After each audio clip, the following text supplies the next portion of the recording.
There is no ideology without culture. There is no thought without culture. There is basically is no coherent society without culture. And this is what colonialism does to a society.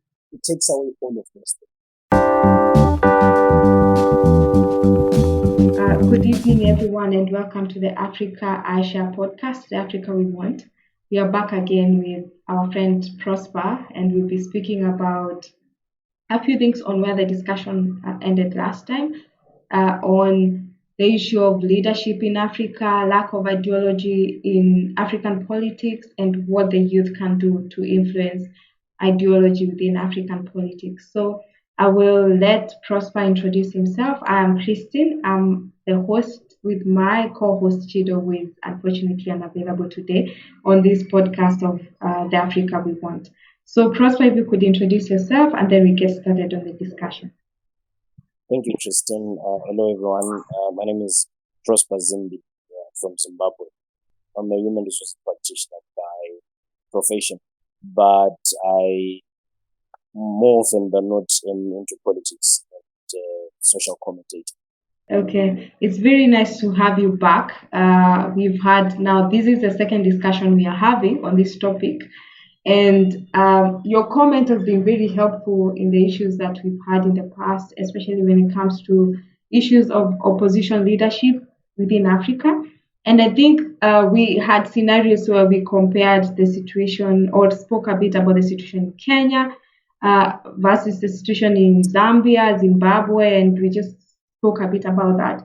And Prosper, if I may ask you, what you think of why there seems to be almost a gap in opposition leadership within Africa? What causes this sort of poor, or for lack of a better word, or a challenge in leadership in the opposition in that way? Someone who is a strong opposition leader who can do what the opposition party should do, who can, like lead people in a certain direction. What is this that's missing so that Africa seems not to have, such great leadership in that way? Or and not to say that there are no African countries that have good opposition leadership, but I think also where it lacks, and looking at what we were speaking about last time, what are your thoughts on that? What causes this lack of such kind of leadership? Thank you, Tristan. Generally, I think it's a lack of ideology, and I'm going to try and explain this quickly, probably in 3 points. First of all, the vast majority of opposition political parties in Africa are not proactive and are not originally creating their politics. They are basically borrowing it from whoever is supporting. And more often than not, it's always people with ulterior motives. It's always political actors with ulterior motives, the biggest of which is the United States government. So then it becomes difficult for such institutions to then breed very strong political leaders who know where they want to go. Because more often than not, opposition political parties in Africa don't know what they want to do. They first have to consult. They're always working in cahoots with foreign embassies. They're working in cahoots with Western-sponsored civil society organizations, non-governmental organizations, which is where the agenda comes. So when a political institution makes the agents to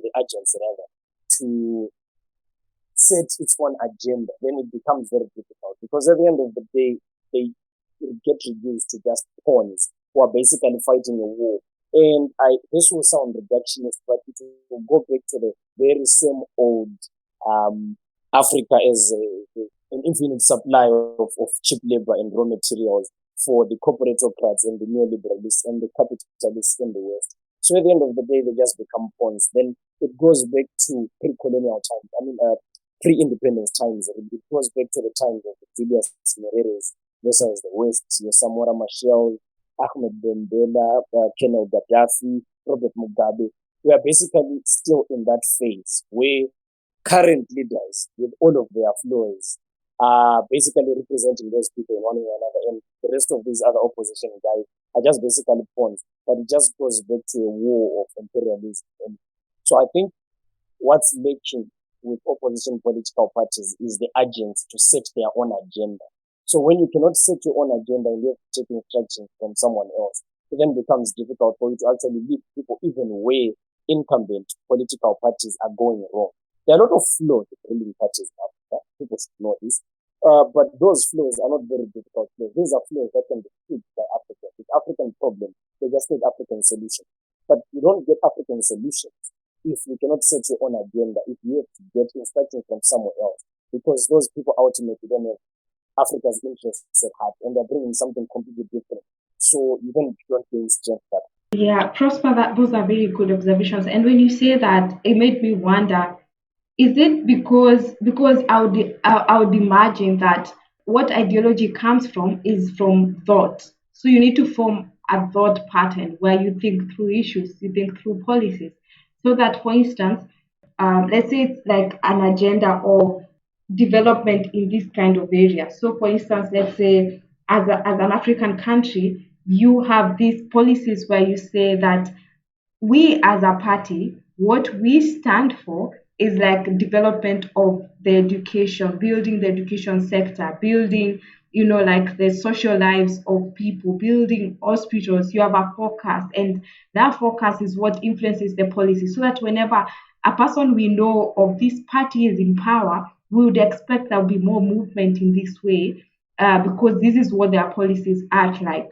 Which now that means that you need thought. It's like the age of the thinkers, that maybe pastors, where now someone would sit down and come up with ideas based on like policy and thinking and having an analysis of what goes on. Like you study the society and see the gap, the reason why, for instance, the youth want to go into gambling or betting or that kind of thing, is because this is lacking. And therefore you say that to address this kind of thing, these are the policies that we put in motion. But that requires first being analytical and thinking analytically about these things. But I think, which could you could also make your observation. I think the difference with African leadership, first of all, it's built around a personality.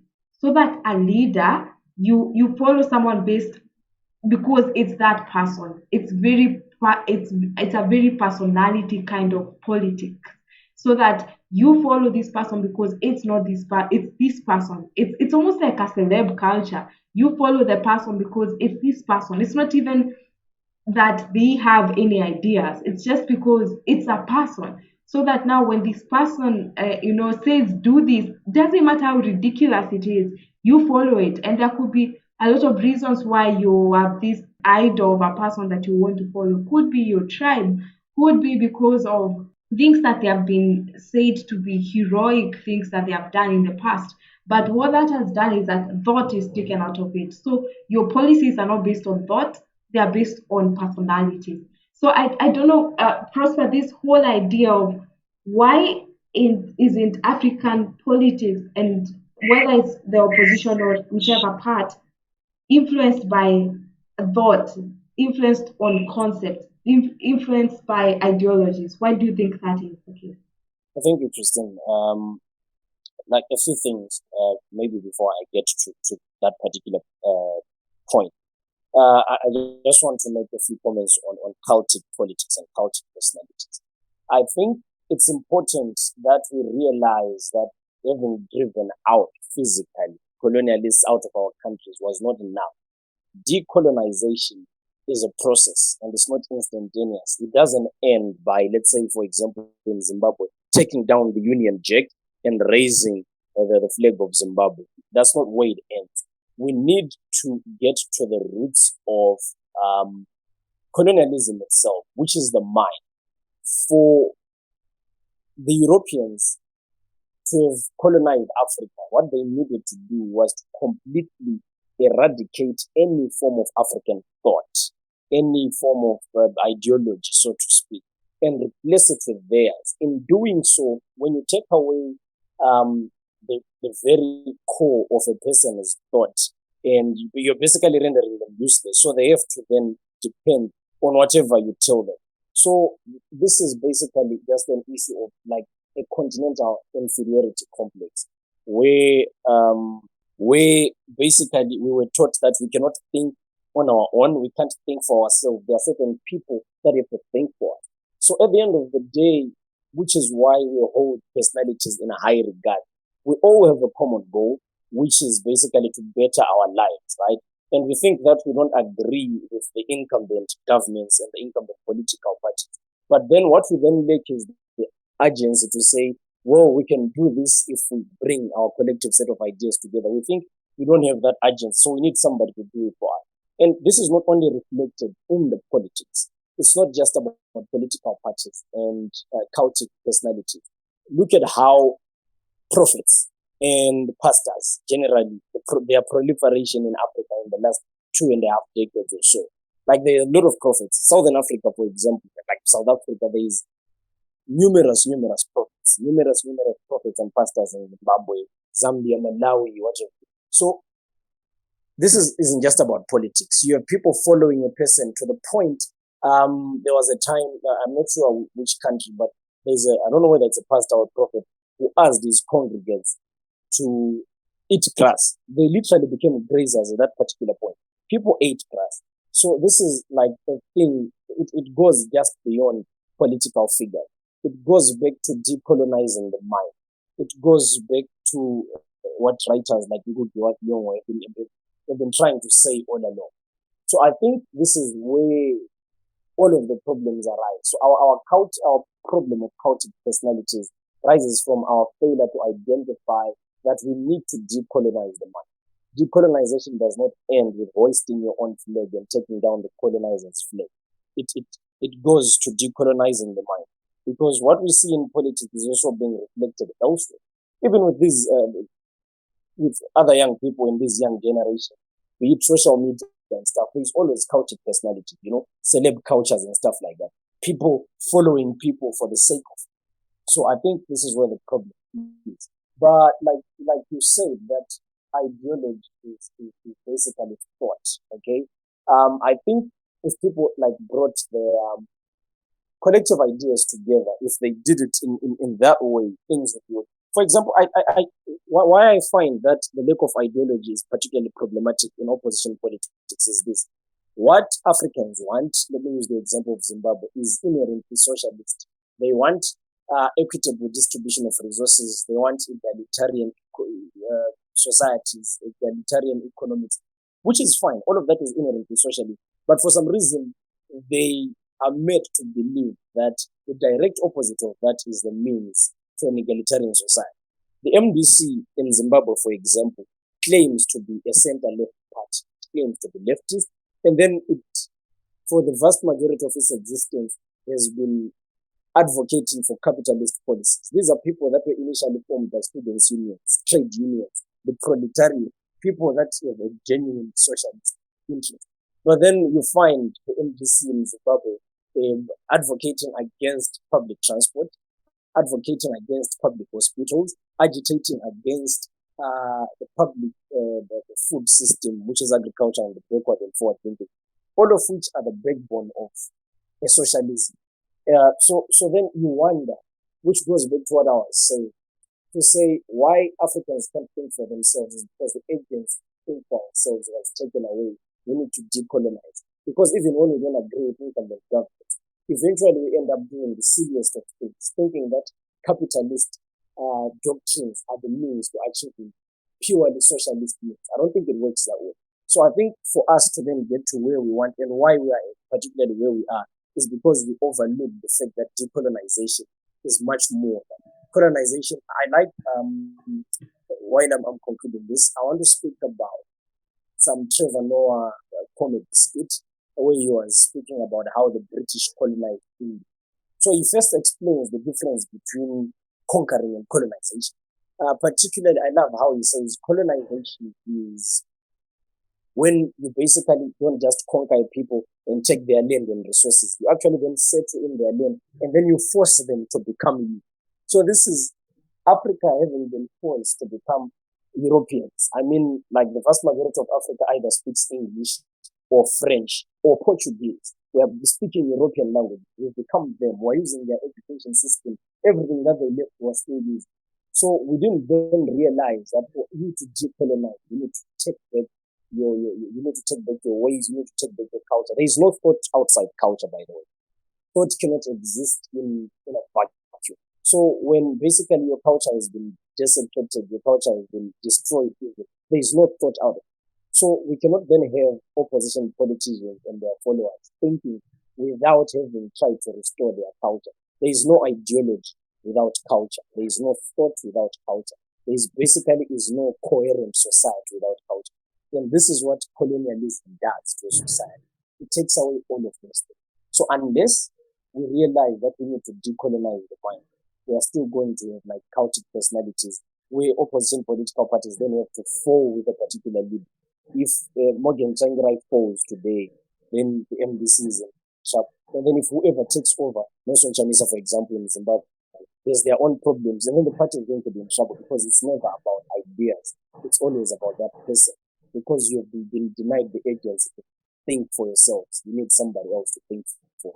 Prosper, you've said so much and raised such important points, especially when you spoke about like the cultic kind of leadership that's very prevalent in Africa. I mean, whether it's religious cults, whether it is political cults, because that's what they are, is that you have all these magnanimous leader who tells you to do something and you do it without questioning it. And I think that's what a cult is. It's almost like you've given your power to think over to someone, and this person is able to manipulate you and to tell you to do something, and you do it without thinking much. They tell you, this is what I want you to do. I want you to go ban everyone's house ways of a different tribe or of a different kind. You don't question it and ask, like, but this is my neighbor, this is someone I've gone to school with, this person, what is wrong with them? What wrong have they done so that I do this kind of thing? And when you think about it,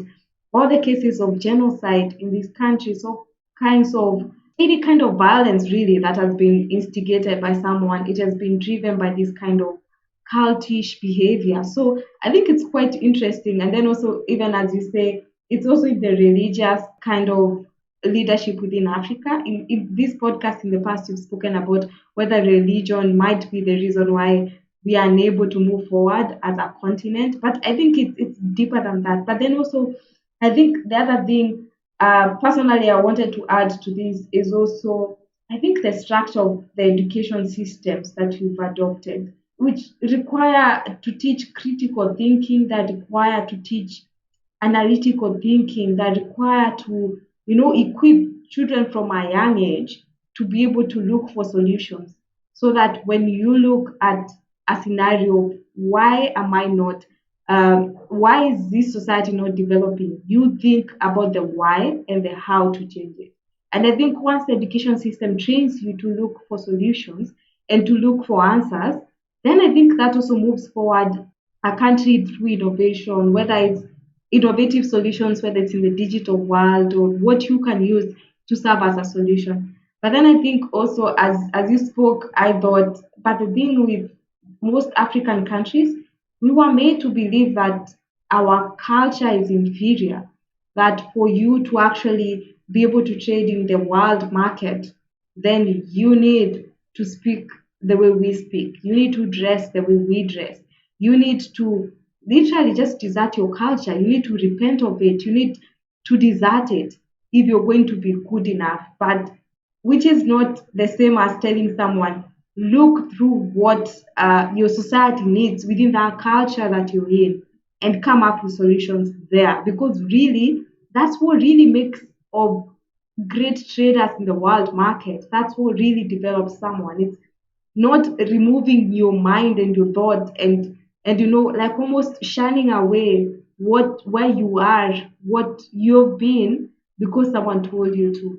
So anyway, I think this far we've discussed quite a bit. And Prosper, I would like to hear, what are your thoughts about like how the youth, young people, children, people of a different generation, how can they bring solutions to these things that we are highlighting? What are your thoughts on that? Thank you. What maybe three, four things maybe. I first want to borrow from Professor Lumumba. I believe he's from your country, Pio or Lumumba, I think. Yes, yes, yes, he is. Canon. Yes, a very celebrated academic in Africa. Mm. So he says, I don't, the weird part is I don't agree with him most of the times. I agree with his principles, but maybe then we miss each other here and there. But one of the things that I've agreed with him completely and I've always borrowed is when he says, if you look at revolutions around the world, most of them, they basically, the youth have been the power behind those revolutions. So I'd like to give examples maybe of the liberations movements and struggles in Africa. Young people, in as much as they were not at the forefront leading, but they were the power of the revolutions. They were the fire of the revolutions. They were the people that fought. They were the people that mobilized. They were the people that elder people in society believed in. They kept things going. So what I want to say is what we now need to do, because we are at a stage in the revolution as Africa that is past chasing the colonizer away physically from our country. We're now at at a time where we have to fight ideologically and diplomatically. I think it is time we have that transition from being foot soldiers, which we've all, young people have always been foot soldiers, to being thought leaders, to being thought leaders. So I believe it is the time is right now for young people to move from just being passive recipients of whatever is being said in whatever institution, in whatever part of society, that young people do this, young people do that. It is then now time for young people to become thought leaders. Whatever it is that is put in place by African institutions, young people should always demand a stake in it. We should just not just demand, and we shouldn't wait to be given quotas. I think quotas are what's killing the potential of young people in basically becoming thought leaders in Africa. We can't be crying for quotas as we've been doing. That we want a youth quota in parliament. Young people keep on crying for youth quotas in parliament, youth quotas in governments, youth quotas. It's time that basically young people agitated for reform in the laws of countries in Africa, where a law currently says that there has to be a youth quota in such and such an institution. A law now has to basically, the affirmative action has to be pushed a notch up. A law now has to demand certain actors in society or whatever to basically make it level the playing field. Failure of which some sort of punitive measures at law are put. For example, let me use this example where Zimbabwe is in the process of making a youth act that is then supposed to deal with all issues to do with youth, and that is basically supposed to enforce the national youth policy. Now, when consultations were being made to that end, youths were demanding that no, we want a youth quota, we want a youth quota. So in fact, that the Second Amendment to the 2013 Zimbabwean Constitution now provides for a youth quota in parliament, which is only just about 10 seats out of basically 210 seats, I think. So why I find this problematic is because instead of just saying you want a quota and they basically not going to have a voice in a parliament, I was one of the people that were advocating that why don't we have the constitution mandate the existence of an act of parliament that actually says political parties will not be funded under the Political Parties Finance Act in Zimbabwe unless and until they basically have 50% representation of their candidates to contest in any election as youths. I thought that this is a better form of affirmative action because then if then you have youths then competing at an equal level, it gives them a chance to be up there where decisions are made. And if the youths are then leading where decisions are made, I feel like we have gotten to a point where, in as much as our education systems aren't the perfect ones, they're basically still vastly colonial. But you're beginning to have one or two youths here and there that raise their heads, like yourselves, for example, like people like myself in Zimbabwe, and a lot more other young people that say, no, this is wrong. We think if we move in that direction, things will be fine. So then if you have youth having like more opportunities to be in leading places, I think then that it then becomes easy for us to either get back to the African socialism that the likes of Julius Nyerere were advocating, or for us to engineer and tailor make a particular ideology for Africa, one that is in sync with Africa as a whole, one that is realistic, one that resonates with our lived experiences, and then going forward it becomes easy. So I think what youths can do is to start to agitate for a more useful affirmative action with better utility. I think the time is gone for youths to be getting quotas in institutions. Youths should actually be agitating for law reform in their country to the extent that such reform then makes sure that the playing field is level. Because with quotas, the playing field will never be level. Quotas actually perpetuate structural inequality because then a quota is not going to be a percentage significant enough anyway for structural inequality to be dissolved. There is always going to, so African decision making is always going to remain gerontocratic in that regard, as long as affirmative action speaks to quotas. You don't dissolve structural inequalities like that. But if you want to dissolve structural inequalities, you have to manipulate the law. Because whether or not you like it, I'm sure you'd understand this as a lawyer. The law, strictly speaking, regardless of what you guys say as practitioners, but the law is an instrument of politics. There can never be law without politics. The law exists as an instrument of politics. It is a means to political ends. And the only way, since after colonization, we decided to then inherit the systems of government of our colonizers. In the colonizer system of governance, the only way to achieve a political end is to do it through the law. So it's high time for African young people to start to agitate for law reform that actually gives more utility to the affirmative action that they've been trying. It has been proven beyond doubt, I think, in any country that youth quotas do not work because structural inequalities will remain. But then if you actually want affirmative action to work, you then need to manipulate the law to serve a political interest because there can never be law without politics. The law exists only as a means to political ends. So I think it is time that African youth start to call with one voice for law reform that actually gives utility to affirmative action. Okay. Thanks, Shasta, for that. And I was just thinking as you're speaking, the right the opposite is what you find happening, like whether it's a youth fund, like in Kenya, you want a youth fund, like where money is given to youths because you're youths to go and go support your business, which is a really good idea because it gives an opportunity. But you're also quite talented, like to look and build these systems based on like your knowledge and intelligence, And also the thing is that if you compare maybe even like the US and Africa, the rhetoric that the US keeps saying is how great a country it is, how how amazing that it is to be a citizen of the US. But this is a rhetoric. This is a thing they say. This is their narrative. You ask an African person, like, what's the amazing thing about you being an African person? It's almost like there's nothing. There's nothing. There's nothing.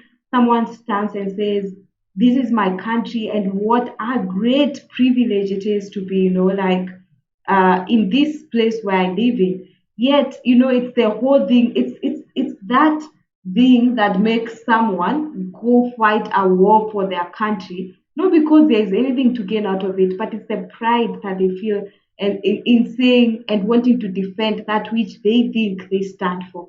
And I think that's also a mind change that's very important to have. I mean, these countries have not done the best, but by running away from them or by disdaining them, that's not how you build it. I mean, you didn't go fight for a country that you disdain. But anyway, these are my thoughts following what you say, Prosper. I think we can just wrap it up today. So if you have any final thoughts on this topic, then we will say goodbye for today. Yeah, Prosper? Thank you, Tristan. So yeah, I think in listeners, young listeners especially, it is time I think that we claimed our space. Because if we don't claim our space, we basically are falling into the same structural inequalities that we are crying foul about. So let me leave you this example to think about while we conclude. Think about an 18-year-old young African girl or 17 years, but yeah, think about a 17-year-old young African girl who is basically forced into a marriage at 17 and then gives birth to a daughter as a result of that forced marriage. About exactly 18 years after that child is born, the mother will be 35 and the daughter will be 17, 18 thereabout. So they are basically both youths at the same time by the 18 to 35 definition. So that means to say the mother would have lived 17 years of their life um, facing the structural inequalities that we face in society now. And then they're going to live 18 more years of their life still facing the same inequality, only to live with a second generation from them, which is their daughter, still facing the same structural inequalities because they're still basically both young people. So it becomes a vicious cycle of young people living in structural inequalities and not being able to claim their space in terms of changing Africa, getting the Africa they want, and being able to compete out there globally and to say, not today, colonizer. So for those things not to happen, it's time that we claimed our space. But we don't claim our space by being docile and waiting for handouts and quotas. We claim our space by fighting legally for a level playing field to get more youths up there in decision making structures. It starts with your community, it starts with your country, it starts with the African Union before we can go out there and say we are challenging Europe or we are challenging the United States. So I think it's been wonderful. Thank you for having me, and thank you everyone who's going to listen to this.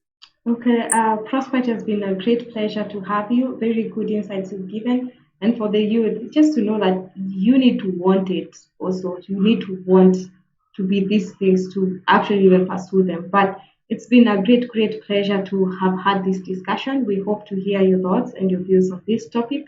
And we can have follow up discussions and hear what your thoughts are.